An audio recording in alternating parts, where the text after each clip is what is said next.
اگه تا آخرشو نمیخوایی ببینی، همین الان ردش کن بره. فقط تو 30 ثانیه این نوشیدنی پر انرژی رو تو خونه بساز. خب شکلاتمون رو داخل آبجوش قشنگ هم میزنیم. یه شات اسپرسو میگیریم، اضافه میکنیم و دوباره قشنگ هم میزنیم.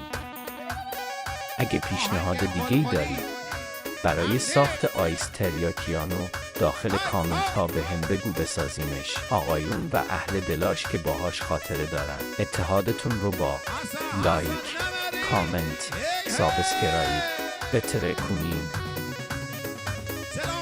بریم تستش کنیم.